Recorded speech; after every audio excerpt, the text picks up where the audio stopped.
रामकृष्ण हरी. काव्यरसिक हो, तुम्हा सर्वांना कार्तिकी एकादशीच्या खूप खूप शुभेच्छा.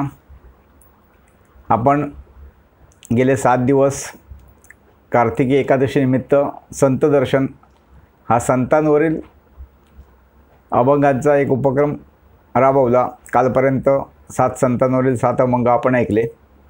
आज एकादशी निमित्त एक पांडुरंगावर एक भक्तिगीत आपण ऐकूया. तुम्हा सर्वांना रसिक श्रोत्यांना पांडुरंगाचे आशीर्वाद लाभोत, त्यांचा कृपाआशीर्वाद तुमच्यावर कायम राहो अशी मी विठूचरणी प्रार्थना करतो. आणि आजच्या एकादशी निमित्त ही जी कविता आहे किंवा भक्तिगीत आहे, सारी विठूची लेकरे, याला सुरुवात करतो. सारी विठूची लेकरे, उभा विटेवर करकटीवर, उभा विटेवर करकटीवर, सावळा सुंदर रुक्मिणीचा वर. उभा विटेवर करकटीवर, सावळा सुंदर रुक्मिणीचा वर.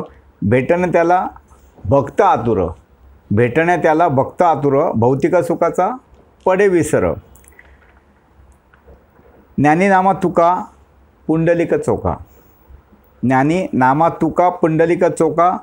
जनी कानोपात्रा गोरे झाले सखा, सखू नरहरी सोपान मुक्ताई, सखू नरहरी सोपान मुक्ताई.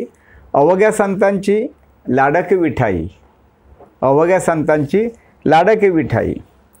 आषाढ कार्तिकी एकादशी दिनी, आषाढ कार्तिकी एकादशी दिनी, गजर विठूचा होई लाख मुखातुनी.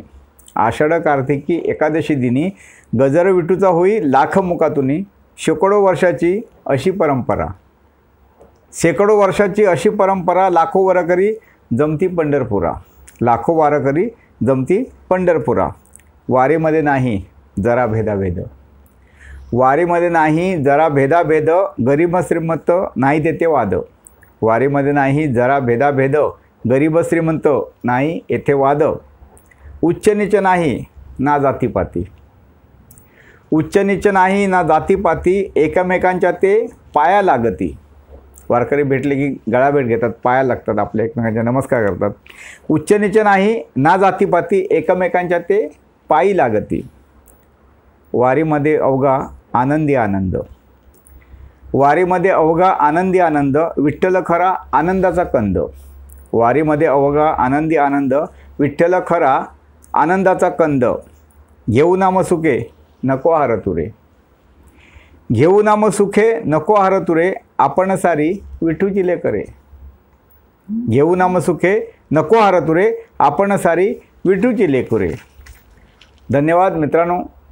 हा अभंग म्हणा भक्तिगीत आवडलं तर लाईक करा, तुम्हाला कसं वाटलं ते कमेंट करा, आपल्या मित्रमंडळींना शेअर करा. ह्या चॅनलला कोण नवीन असेल किंवा जुन्याचा कोणाचा राहिला असेल तर चॅनल सबस्क्राईब करा.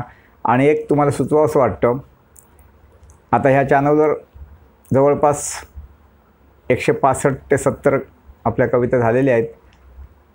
त्यातील 3-4 माझ्या मुलीने सादर केल्यात, काही लहान मुलांनी सादर केलेले आहेत, बालगीतं वगैरे. आता अशी भक्तिगीतं म्हणा किंवा सणावाराला आपण खास त्या देवाची देवांवरील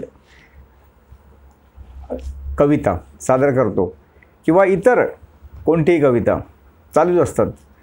तर जर कुणाला माझी कविता तुम्हाला सादर करायची असेल या चॅनलवर तर तुम्ही जरूर मला सांगा, मला आनंद होईल आणि तुम्हाला इथे कविता सादर करायची संधी मिळेल किंवा तुम्ही इथे कविता सादर करू शकाल. धन्यवाद. आता परत भेटूया एक नवीन मराठी कविता घेऊन.